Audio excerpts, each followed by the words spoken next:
Hey, here we go. Welcome in to Hold My Banner. Now, if you love this show like I know you do, make sure you check out Boston has entered the chat on Nesson as well.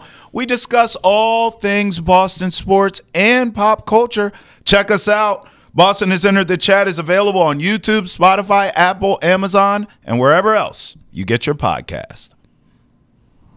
All right, here we go. Episode 100 of Hold My Banner. Woo! I can't even believe I've been here 100 times. Thank you for not being tired of me just yet. Travis Thomas here, and I'm not alone, of course. Just like episode 1, when I told you you're rolling with me. You're the co-host. You're still here on episode 100. Welcome. And also, how about the walking, talking triple-double himself, Ante Campbell? Yup. He's here too. Episode 100, baby. Come on. A milli. Yeah, you know, I want to be here for 1,000,000 episodes. 100 is a lot, but I want to be here millions of times more than that, Travis.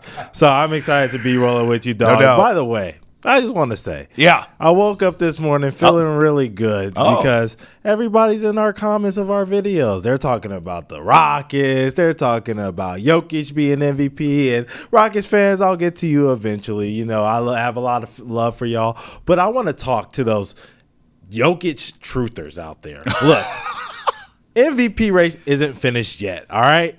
As it stands today, though, yes, it is. It must hurt for y'all to sit there and have to watch SGA. Yeah, it's over. Drop 50. Yeah. And a loss. Yeah, it's over. He lost. It's over. But on the same night, Jokic played against the Knicks. Yeah. And he lost. Yeah. And he had 17 points. Right.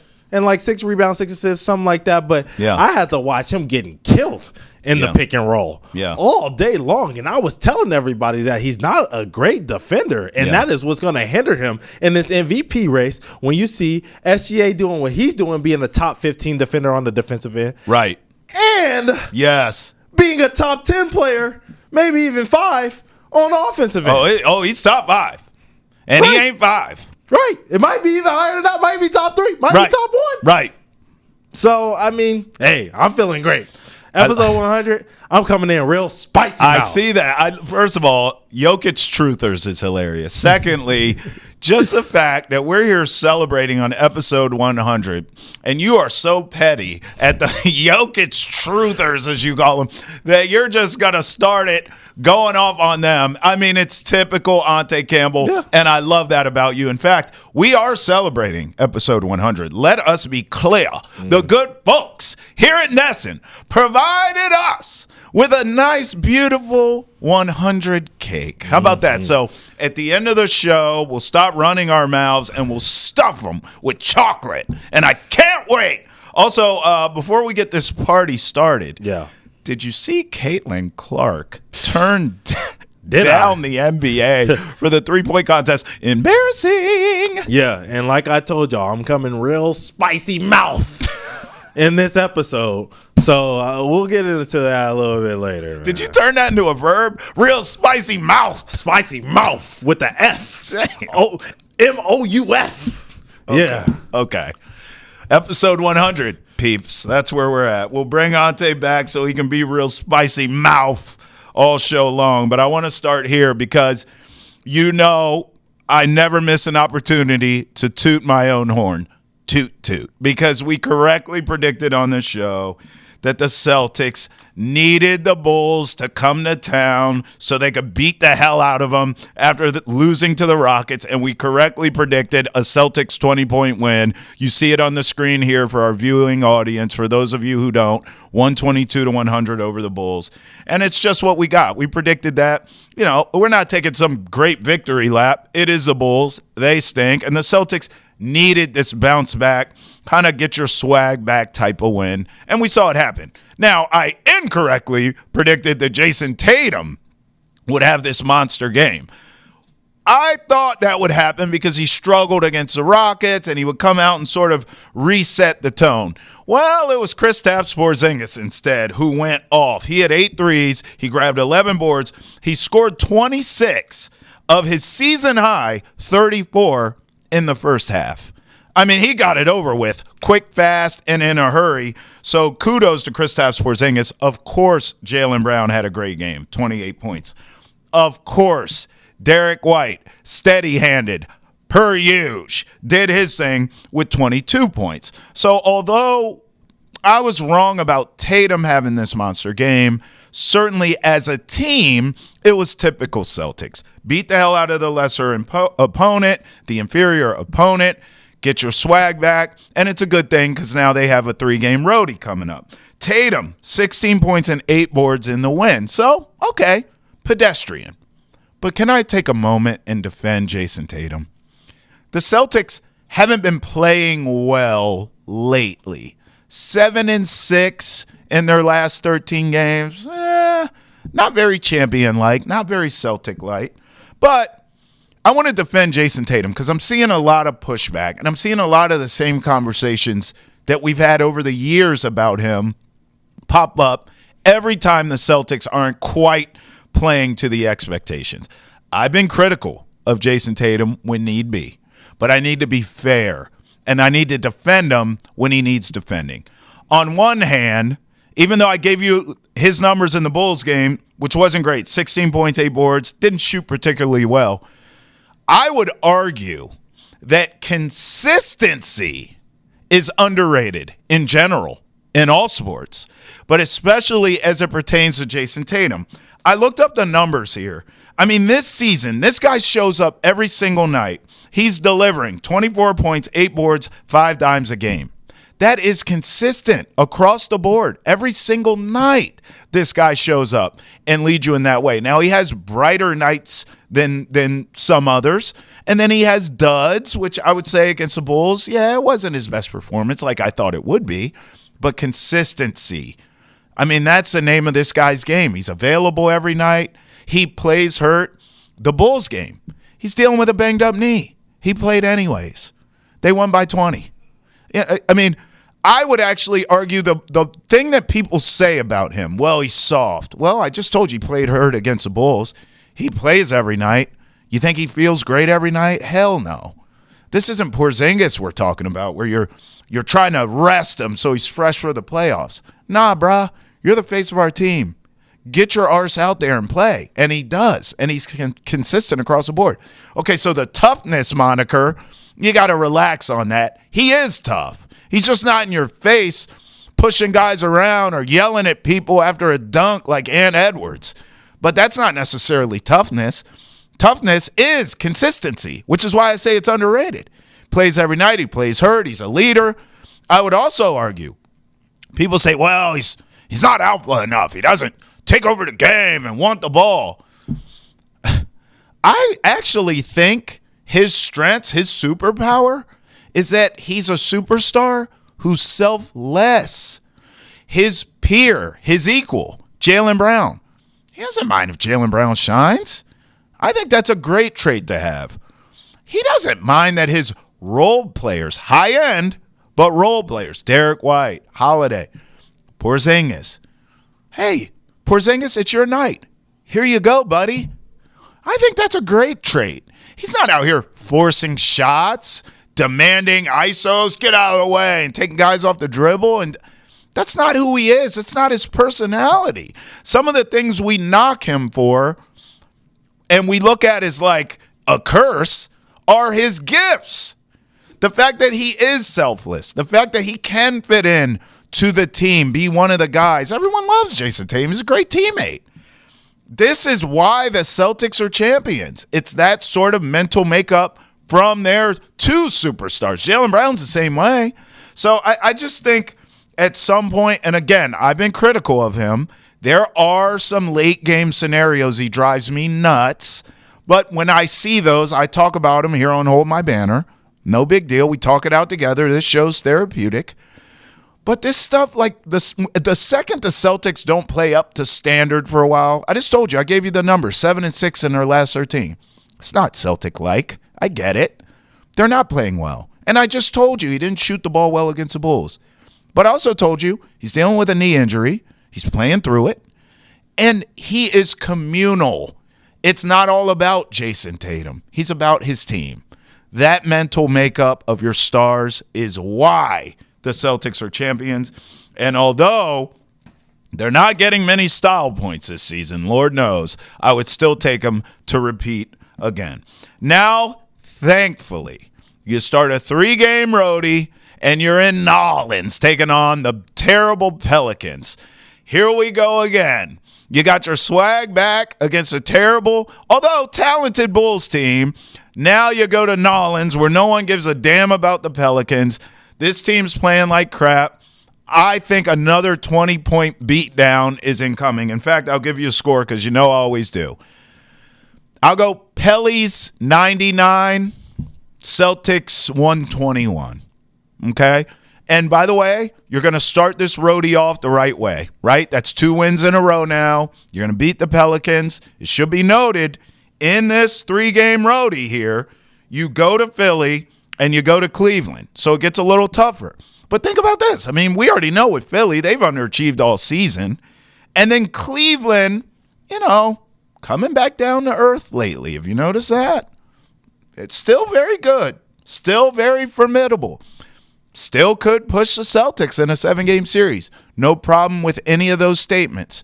But lately, they've come back down to earth a bit. Don't be surprised. Pelicans, it starts there. It's a team who's lost 4 straight. Okay, so they're not playing well.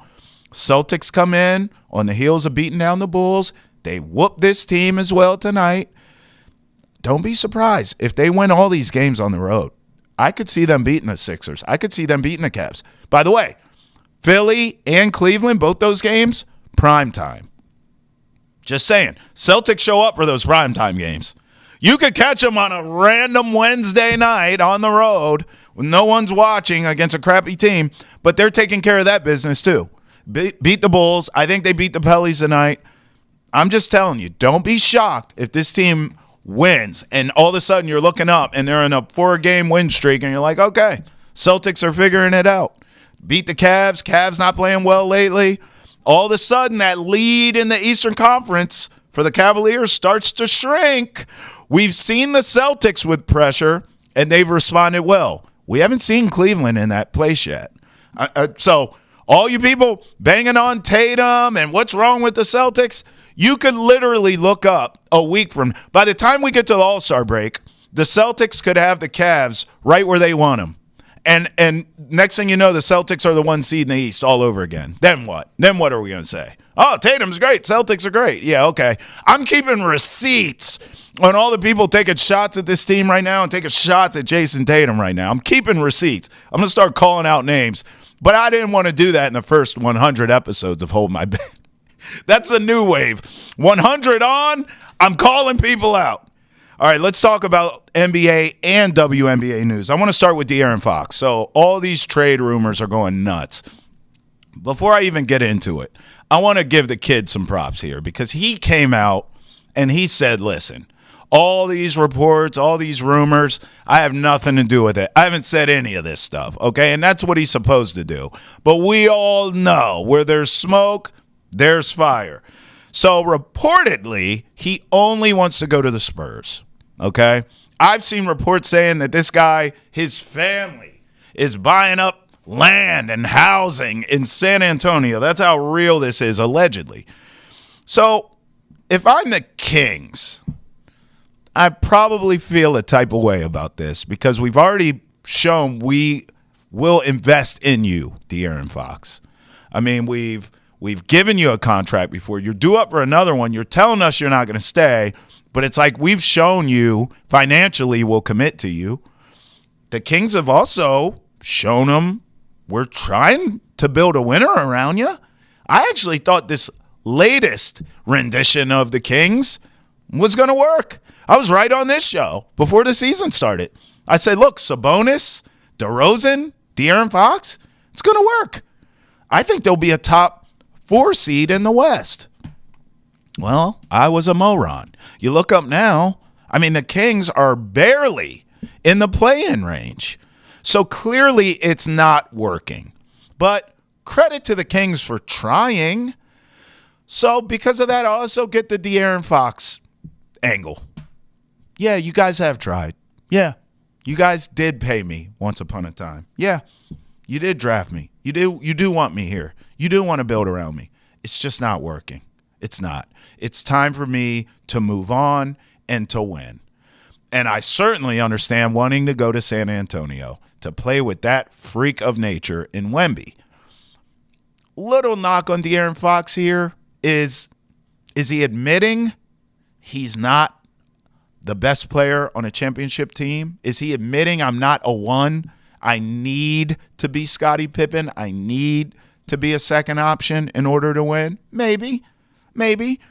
But if he feels that way, there's nothing wrong with that. I'm not taking shots at him here. But it kind of shows me maybe he is at peace with that. Because the Kings are trying to build around you. You are the man. What did all these old timers say? We never wanted to join powers with the other stars. We wanted to do it ourselves. Not saying it's right or wrong, but that's what they say. And if you're De'Aaron Fox, technically you could have that in Sacramento. You know, they keep trying. Try to get some guys in, recruit some guys. That's not what he wants to do. He wants to go play with Wemby. Now, if I'm the Kings, I don't know if I grant his wish right now. I think you do have to move him, whether it's this deadline or next season. He is under contract for one more season. He is going to walk out of your life. So you do need to deal him. The problem is with all these reports, the other teams know you need to deal him. So they're going to hold your feet to a fire. We're seeing this happen in Miami right now. That's why they can't get a deal done. They're like, we need something back for Jimmy. Well, Jimmy's blown up the spot. No one's going to give you what you want because they know you're desperate. Not quite as desperate in Sacramento as Miami, but they're going to move De'Aaron Fox. So if I'm the Kings, hey, man, if you want to go play with Wemby, you do that when you're a free agent. We're going to trade you to where we can get the most value back. And that's what they should do. From a De'Aaron Fox standpoint, I think you should be more open-minded. If these reports are true, that you are dead set on going to San Antonio, I think you're making a mistake. I understand wanting to play alongside Wemby. I understand the Spurs being a great organization. And sure, maybe as a free agent, you should entertain that, especially if the money's right. But you shouldn't have this dead set, I'm going to the Spurs. Bro, look around. There are a few teams that are potentially De'Aaron Fox away from going on a deep playoff run. Look no further than the East. You mean to tell me, there's two teams that jumped out to me here. One of them we just talked about in the Heat. They have their own issues with Jimmy Butler. We know he's going to be out of town here shortly. De'Aaron Fox could be the new star for the Miami Heat, and that could work. How about the Orlando Magic? I mean, the Orlando Magic need a De'Aaron Fox. They need someone to get that offense jump-started a little bit. They play defense. They're tough. Paolo's great. But, you need somebody to score. You need someone to go tempo here. He would work in either one of those places. And if you're the Heat or you're the Magic and you trade for a De'Aaron Fox, yeah, it could be a rental. It could. He could leave you and go sign with the Spurs.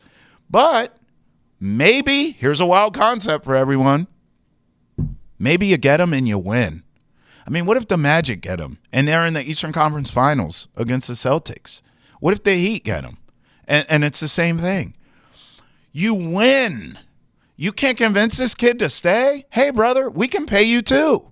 Stay with us. We can win games. Screw Wemby. Let him deal with his own stuff.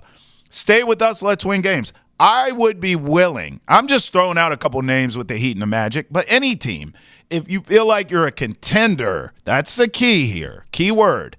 If you are a contender and you think you're a De'Aaron Fox away, make the trade. Outbid the Spurs. Go get the kid. Because if it works, maybe you have a chance to re-sign him and you don't even have to play the game of going to play with Wemby. What a concept. I know no one thinks about that these days in the NBA. Just win. Maybe you can convince a kid to stay. I want to transition to the WNBA. I saw Brittney Griner sign with a one-year deal with the Atlanta Dream, and I thought this was huge for the league. I'm just going to read through the resume here as we look at the tweet from the Bleacher Report of Brittney Griner signing with them. So she spent 11 seasons with the Mercury, number 1 overall draft pick, 10 All-Star games. She made 6 All-WNBA teams. She won a title with the Mercury in 2014. I mean, this is just insane. Now, of course, we all remember when she made headlines for other reasons in our country, but after being wrongfully detained in Russia and missing a full season, she came back. She returned to form. I looked up her numbers of what she averaged this season, 18.7 boards. I mean, the Atlanta Dream were smart here to go out and get Brittney. I get the 1-year deal thing, but still, I thought it was tremendous for the league, tremendous for the Dream, and tremendous for the player to go out and get one of the game's brightest stars. She's an all-timer. She's going to help sell tickets there. She's going to help win games there. Kudos to the Atlanta Dream, and kudos, quite frankly, to the WNBA for making this happen. From Simone Biles to Caitlin Clark to all the top stories in sports, we've got you covered on Nesson's Women in Sports podcast, Respect Her Game. You can find it on YouTube, Spotify, Apple, Amazon, and wherever else you get your podcast. All right, let's bring him back in. Ante Campbell here to react to my rant and also celebrate the 100th episode. Celebrating the 100th episode. Exactly, Travis. Look, I got to start off with Jayson Tatum. Okay. I'm gonna skip over all the Celtics talk that you had. You laid it out perfectly. You covered it. I'm going to start with Jayson Tatum. And here's where I'm at with Tatum. The people are telling us that they love Tatum. And they're voting with their pockets because the NBA put this out a couple of days ago saying, hey, he's the 3rd most selling jersey based off of NBAstore.com halfway through the season so far. So it's Steph Curry, who we know is box office, LeBron James, and then Jayson Tatum. So everyone who's on the internet, y'all are just doing that for show. Y'all just doing it for show. Y'all just want people to get mad. You're rage baiting a little bit. I can see it. But you actually love Tatum. And so does the rest of the world. And that's why he's up there in jersey sales. I'm a big fan of his. Now, I do need to talk about the WNBA and NBA transactions. And we're going to get more into this in a future episode. We're going to talk trade deadline and all of that stuff with you guys as a whole. But when I look at this Brittney Griner move, I'll start there. I see a great move for an Atlanta Dream team that needs a veteran presence, that needs somebody who's going to come in there and shake it up because they've been struggling last season. They were up and down all season. There was moments where I was like, oh, they might get there to the playoffs. And there was moments where I was like, they're not going to get there. And Brittney Griner's going to come in. She's going to bring a lot of experience. She's going to bring a lot of energy. She's going to get all these young players around her to get into form, get into shape, and show her what winning is like. Because when she was with the Mercury, she was always winning. So I'm rocking with that. Now, De'Aaron Fox. Travis, it's funny. I need you back on screen for this one because you were sitting there running off your mouth, doing all of the things that you normally do, and I'm sitting here taking my notes, and I'm getting ready to be like, Travis Thomas, you are missing out on 2 teams. But you nailed it right on the head, dog. Florida. Florida. I think so. De'Aaron. Florida. I mean, I think Bam was saying, hey, if you want to come over here to Miami, this is what you're going to get. It's going to be annoying sometimes, but I'm letting you know this is the real. This is the situation.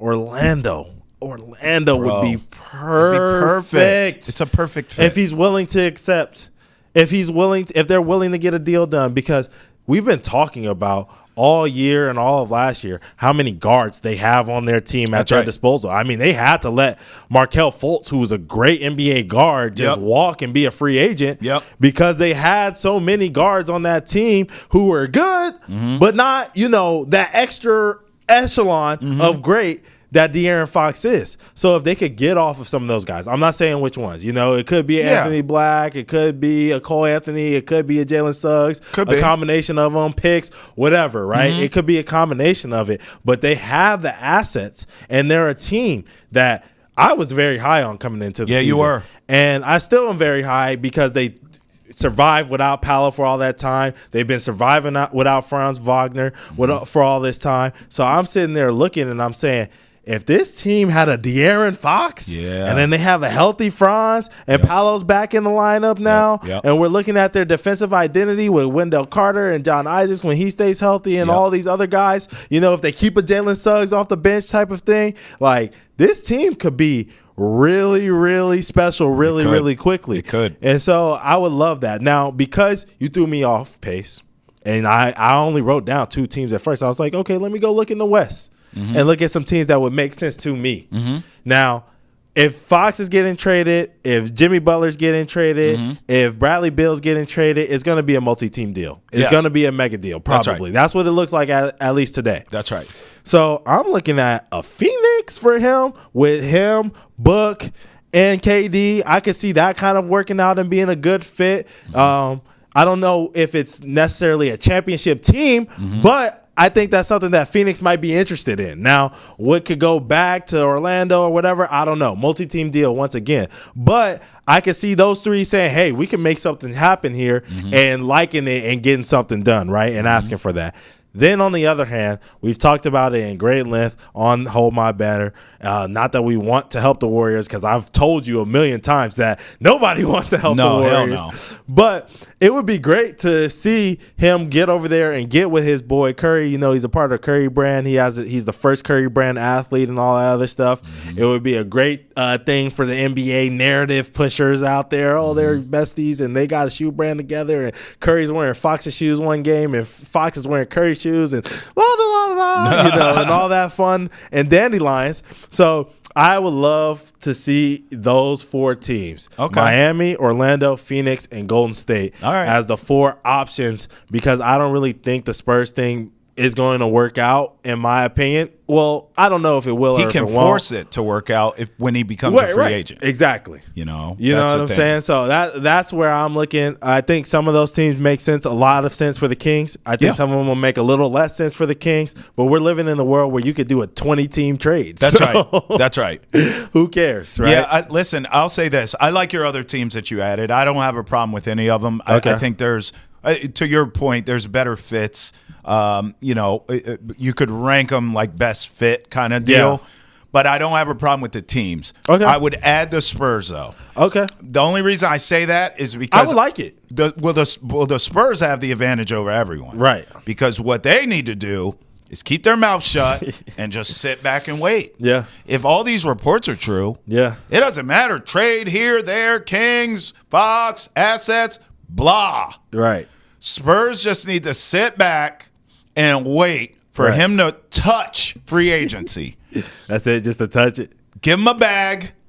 Come on down, baby. Yeah. And him and Wemby are a problem with a capital P. Yeah. So the Spurs really are in the best position here. You would think the Kings, because they can get something back. I think the Spurs are in the best position by just waiting. But that's why I say a contender can ruin all the plans. A true contender can come in, trade for him, win, and say, bro, forget San Antonio, stay here. Yeah. You're comfortable here. We're winning here. We'll pay you. Yeah. They can steal them. But the Spurs right now, just sit back and wait. Yeah, you're right. Play the long game. Play the long game, 100% understand that. Now, quickly, 2 other deals that I want to talk about in the WNBA before we move on. All right. Is Natasha Cloud is actually coming here. Now, I feel like we got the worst luck of all time because we finished recording, all this news came out. We're like, oh, Natasha's over there in Phoenix. It's going to be great. And then we end up finding that it's kind of a sign and trade deal. So Natasha Cloud is coming back here to Connecticut, to New England area to play for the Sun. I'm excited for her to be a part of this team, especially with Alyssa Thomas leaving. I think that she's going to bring a lot of great things, be that facilitator for the Sun that they need now that Thomas is gone and going to fill that hole. I also love that they're getting the 12th pick in the WNBA draft in these upcoming weeks. That's going to be great for them as well. And then the last one, Travis, that I want to point out to you really quickly is that Kelsey Mitchell decided to re-sign with the Indiana Fever. Now, this is a big deal. Yeah. Because Kaylin Clark needed her running mate. Yep. And she needed, I love Aliyah Boston. She's a great player, 100% with her. They're a great duo, but this is a great trio if you haven't been paying attention in Indiana. So for them to get her, they also gave her a Supermax deal for 1-year contract. She's making the second most in the WNBA as we're recording this after Jackie Young. Woo. So shout out to Kelsey Mitchell, just shy of $250K. Yep. She's getting that bag. So shout out to her and shout out to Indiana Fever for getting that done. It's a great deal. I want to shout out to Natasha Cloud, who I actually covered in D.C. with the Mystics. And listen, not only are we getting a great basketball player on both ends, she can shoot, she can score, she goes to the cup. Yep. She plays real defense. She's from Philly. And you know this better than anyone. Say. Philly ballers, they are different. Yeah. They're built different. She is an absolute beast. And so we're going to get not only a great ball player and a lot of toughness, but she's also super cool, bro. She's such a cool person. I hope we get her on the show. Yeah. Natasha, I'm a big fan of her, the player and the person as well. So the Sun, they got a real one. Want to hear all about Boston sports? Check out Nesson's Daily Sports Podcast. Boston has entered the chat. You, too, can enter the conversation by tweeting at us using the hashtag NessonChat. Or you can email us, thechat@nesson.com. Boston has entered the chat is available on YouTube, Spotify, Apple, Amazon, and wherever else podcasts are found. All right, Tay, episode 100. It's only right we play a game of some sort up in here. Of course, and you know what we got to do. What we got? It's a Friday episode, so we playing Wicked or Kick It. 100 episode edition. Let's go, man. So look, first up, we got to go with our boy, right? Who? Jayson Tatum. Come on, this you know one. he clean. Yeah. You know, what is this? Wait, hold on, man. What is this? Shout out to Lee Fix and Eye of Bree for this photo. Travis Thomas, what do you think about our Celtics great right here, Jayson Tatum? I'm confused. Can we take this full, Greg? I thought, what happened to the commercials? What is it, Tay? Is it Coach? What's his? Yeah, Coach. Yeah, spritz. Yeah, with the spritz and the top coats. Walking down the streets of London, bloke. Like, what happened to that? Yeah. What is this? Is that a duck? Yeah. Greg, can you zoom in? Is this duck hunt? Is that a duck in the weeds? Yep. Are we shooting at ducks? Yep. Oh, my God. You know what, man? I'm going to go Wicked. You know why? Why? Because Jayson Tatum, he's a fashion icon. Yes, he is. This man, I was anticipating Coach or some high-end brand because that's what he sells me. Yeah. But then, you know what? He could throw on an NES original, Duck Hunt. Duck Hunt. I mean, he could throw it on and he could pull it off too. So you know what? Wicked, man. I defended you as a player in this episode. I'm shocked at the outfit, but I'm going to defend you here because when you're a true fashion icon like Jayson Tatum, pretty Ricky, what I call him, you can pull off anything. You can be suited and booted, or you can wear a damn Duck Hunt from NES coat. Yeah. Fine. Wicked. Yeah, you're wrong for hating on this. I ain't even gonna lie. I love this. I gave him Wicked. I ain't even gonna lie. When I went to draw up this photo, I said, "Ooh, I need that jacket." You would wear this. I started going through and seeing what I could find, man. You would wear this. If y'all want to let me know where I can find this jacket right here. It's like an orange sweater. It almost looked like it's cashmere because you know he's a rich man. You know what I'm saying? A little cashmere zip up. Orange at the top, in the weeds with a duck on it.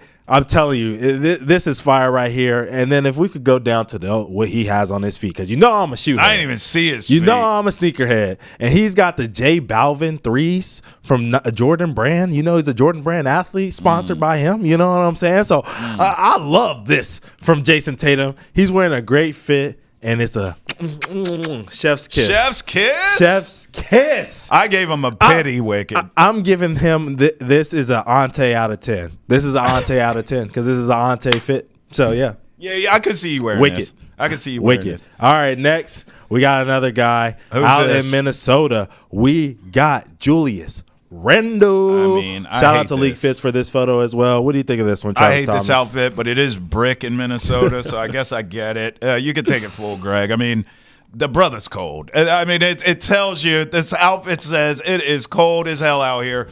That leather feels like he got it when he was a Knick because it is so New York. Like he's saying sun and all kinds of New York slang right now. This is a very New York, it's brick outside outfit, and I didn't put much thought or effort into this. I'm just trying to survive because a brother is cold.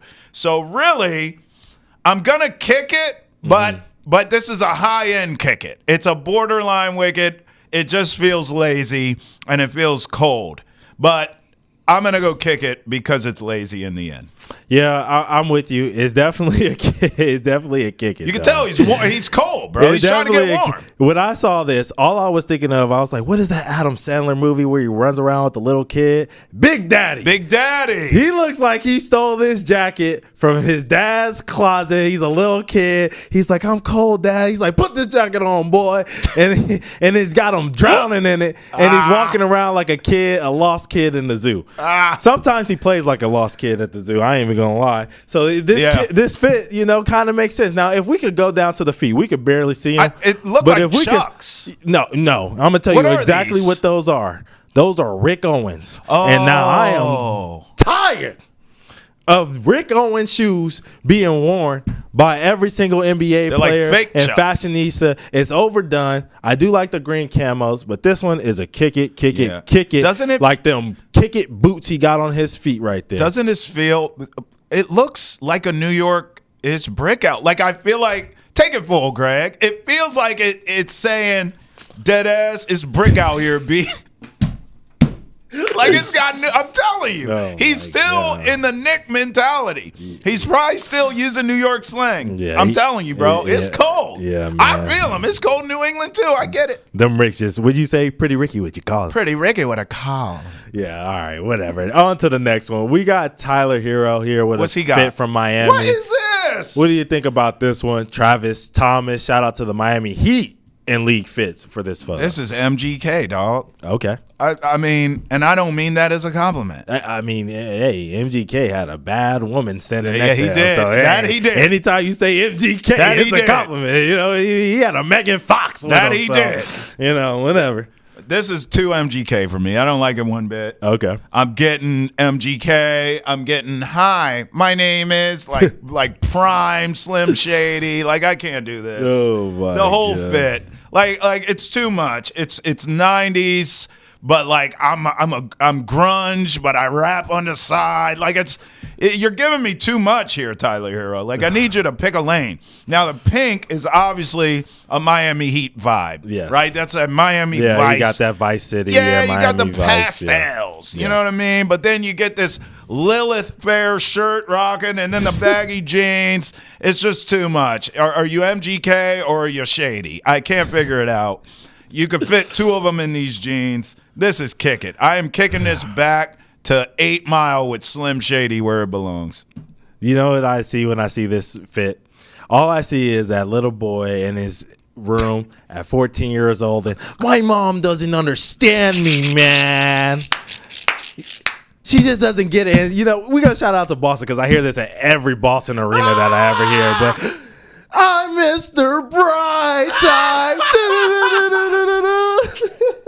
I'm crying. That's what this fit is, bro. It is. But I do like it a lot, actually, because it's giving me that Boston rocker teenage energy, that Billy Hoyle white men can't jump energy with the backwards hat. I'm giving this one a wicket. I think this is a dope fit from Tyler Hero. Tyler Hero, you're going to get a 7.9 on this one. I like this one from you, dog. So his mom yell up to the room, did you do your homework? Yeah, I did my homework, Mom. Right. Oh, my God. Hey, tell the truth. Yeah. If either one of us talk to our mamas like that. Oh, yeah. You wouldn't see me. I wouldn't exist. Come on, dog. We wouldn't be doing this show. Tell the truth. Want the latest on the Patriots and the NFL? We'll tell you what Mike Vrabel and the Pats should do with the 4th pick in the NFL draft on Nesson's football podcast, Foxborough Rush. It's available on YouTube, Spotify, Apple, Amazon, and wherever else you get your podcast. All right, now I had to talk Ante down a little bit this morning. Yes, you did. I came in, our usual routine, dapped him up. What's up, man? How you doing? I'm good. How are you, Tay? Man, Adam Silver's making me mad. I said, what?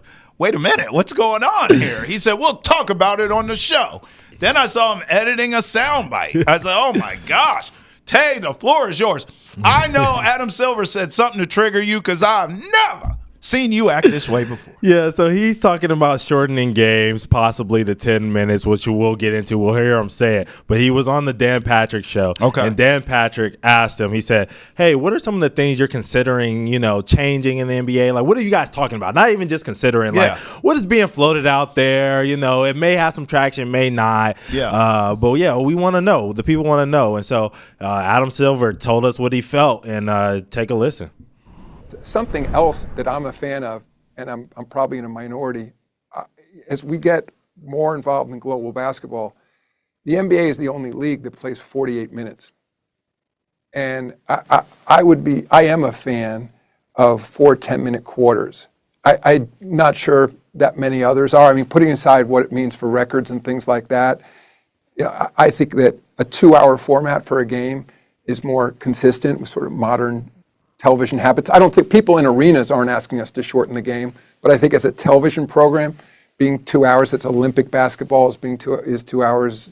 College basketball, of course, is but is if 40 you minutes. like it, I'd say it has kind of a little bit of a push there. Yeah, but it's such a dramatic change to the game. I mean, I think something like that would have to be talked more about over time. I mean, incidentally, But the pitch clock was dramatic, Commissioner. Yeah, no, I get it. And I'm a fan of what baseball did. I'm a baseball fan, and I think some of those changes have really increased sort of the engagement, the entertainment value of the game.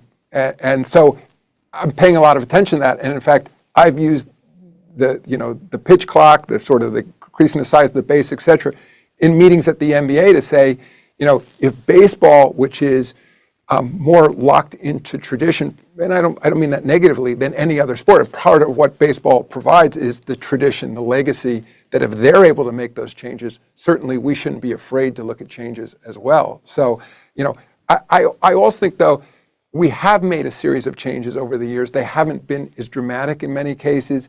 We've changed the format in the last 2 minutes of the game so we wouldn't have as many stoppages. We have a coach's challenge now.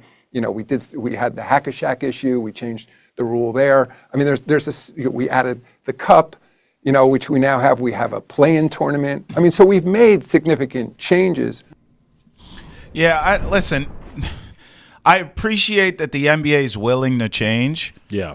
We've obviously seen this in the NFL. They change rules or anything in 5 minutes. Right. But, he brought up baseball there. Baseball needed to make their game shorter. Yeah. They needed the changes they made. I don't think the NBA necessarily needs that change. I'm fine with some tweaks here or there. I think this is just a panic of ratings. We're seeing ratings decline. They just signed this huge deal. So they're trying to get that interest and get those ratings where it's supposed to be. But look, the NBA's always been about stars. The NBA was struggling before Bird and Magic and Jordan. And then, they kind of pass that torch to AI and Kobe and Duncan. And then they pass the torch to what we're seeing now on the tail end with LeBron and KD and Steph. Right. I think this is just about these young Thundercats need time to win titles, come into their own. And I think the NBA's fine. I think a lot of this stuff is panic, Ante. Yeah. I had to take a deep breath as you finished up because I don't want to yell. I don't want to yell. You're triggered. Here's my thing. Okay, go ahead. Because he got me stuttering and stuttering. My thing is nobody asked the NBA to shorten the game. That's right. Nobody told the MLB, like, hey, your games are too long. Let's get rid of an inning. Right. Let's get rid of 2 innings. Right. And go to 7 or 8. Yeah. No one said that. No. They did a pitch clock. It made sense. It sped up the game. It worked. Right. You're telling me now that we're going to kill all the records, kill all of, points records. Yeah. It's going to be different. How we look at averages. Yeah. You think the three-pointer is bad now? Oh. If teams have less opportunities to score? Oh. You know how bigger a three-pointer is if you play a 50-point game versus a 100-point game? Yeah, less possessions. Yeah. You know what I'm saying? Yeah. So you think the three-point issue is bad now, which you told us the last time we listened to you that you were going to fix, and you want to shorten the game? Right. Are you serious? Right. Are you crazy? I mean, I'm not the only one that feels like this. Mike Malone is saying the same thing here, too. He's saying, I hope we don't go to 10-minute quarters. I hope we don't go to 4-point line. I hope we don't become Barnum and Bailey, where we're just having to do whatever we have to do to keep viewership. Wow. That's deep. All of this seems about. Look, my thing is the NBA is flawed right now, and everybody can see it. And it has an issue, whether it be All-Star, which we talked about the dunk contest in the previous episode and how we're not loving that, whether it be even the three-point contest now. Yeah. We had something good the last time we had it with Sabrina Ionescu getting the opportunity to be in it and face off against Steph. We were hoping that we were going to get Caitlin Clark versus another NBA player, in this year's opportunity, and she's declining it as you're seeing on your screen, and she's saying that she wants her first opportunity to be in Indianapolis this summer in the WNBA All-Star weekend. So, nobody wants to do this. Nobody wants to be a part of what the NBA is doing right now. It's a bad look, and it's a really bad look for Adam Silver to say, hey, forget history, forget tradition, because everybody else is doing something different. The Europeans are doing something different over there. We have to assimilate to that. I can tell you right now, I don't know one person that I watch on a day-to-day basis or I'm friends with on a day-to-day basis that's watching EuroLeague basketball. No. And I got friends playing in Europe that ain't watching EuroLeague basketball. That's right. So why would we assimilate to that, to viewership and time and a 2-hour game and blah, blah, blah, blah, blah? It's lame, and I hate it. And it stinks. I just think they're panicked. Do you feel better now, though, at least? Yeah, I feel a little bit better. I told him at the top of the show, the show is therapeutic. That's why we've been around for 100 episodes. Cheers to 100 more. All right, NBA League Pass game. I'm going Giannis and Wemby tonight. Okay. I didn't even say their team names. Giannis and Wemby. The end. I mean, this game shouldn't even be played on Earth. Yeah. I feel like it should be played in outer space. Yeah. These two are freaks, aliens, freak of nature. Like, that's all I want to see. Wemby against Giannis. I don't give a damn. We know the Bucks are better. Bucks are playing better team ball right now. They've been playing well. The Spurs stink. I could care less who wins the game. I just want to see those two go at it. Give me Giannis at Wemby tonight. That is appointment television for your boy. It's funny because we're actually one track mind. It must be one episode 100 doing this to us, having us agreeing and thinking them all the same and stuff like that, not being old head versus young head or whatever. Right. But look, I've got Hawks at Pacers, but it's not because I want to watch the Hawks or the Pacers. Okay. It's because I need to see Trae Young versus Tyrese Halliburton. There's been a lot of chit-chat about which one of these guards is better, which one would you rather have. Yeah. Neither of them really play that much defense. Trae Young's a worse defender, 100%. But, Tyrese Halliburton is not an elite defender by any means of the term. Yeah, of course. So I want to see who is a better offensive package. Now, Jalen Johnson is out for the rest of the season for the Hawks. That's huge. So he's losing a real, guy that he can facilitate to and get the ball to. Too. But, I'm excited to see these two match up because I personally, I'll tell y'all now this no disrespect to Tyrese Halliburton once again. Oh, here we I go. think he's a good player. Yeah, but I think Trae Young is a better player. All right. Now, this is coming from the guy that came off the top of the episode and said, defense matters, and Jokic ain't playing defense, and da-da-da-da-da. Jokic truthers, I believe you called them. But once again, neither of these dudes are stout defenders. I wouldn't say, Tyrese Halliburton was locking up. You know what I'm saying? So when we talk about being miles apart as being a creator and being able to get guys off of them with, just a one move and, whatever. Sure. Trae Young has the bag to be an elite point guard, which he is. I just don't think Tyrese Halliburton has the bag that Trae Young has, and I want to see it. So fair enough. So should you. I want to see us celebrate 100 episodes. Can we do that? Can I come over and cut the cake? Come over and cut the cake with me, man. Come over the cake. Oh, look at the graphic. Come over here, Travis, man. You got to see this graphic, though, that we got up here on the screen. We got Wilt with your head and my head. Why is my head shaped like an egg? Oh, my God, man. So, look, grab the cake. So the people can, so we can cut it to the cake with the people. This is a lot of trust you're putting in me with this cake. 100 episodes. We've been doing this for a long time now, almost a year too on the dot too, since we started doing Hold My Banner. Well, listen, man, I hope we get a long time together, my friend. Oh my gosh, show the people the cake. You ain't give me no.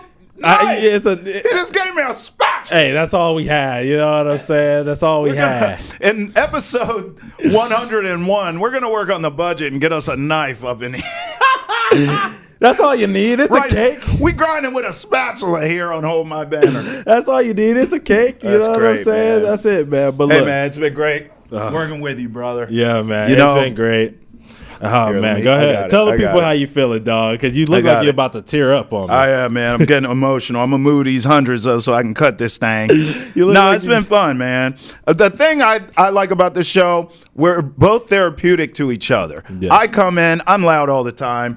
Tay has to get passionate about something to get loud, but he does. And all of you embrace us. Yes. And you get loud with us in the comments. It's an interactive show. We have cake. What more do you need, baby? Yeah, look, roll out with us. We have a lot more coming in 2025. This man Travis over here struggling to cut the cake, but we got a lot more coming.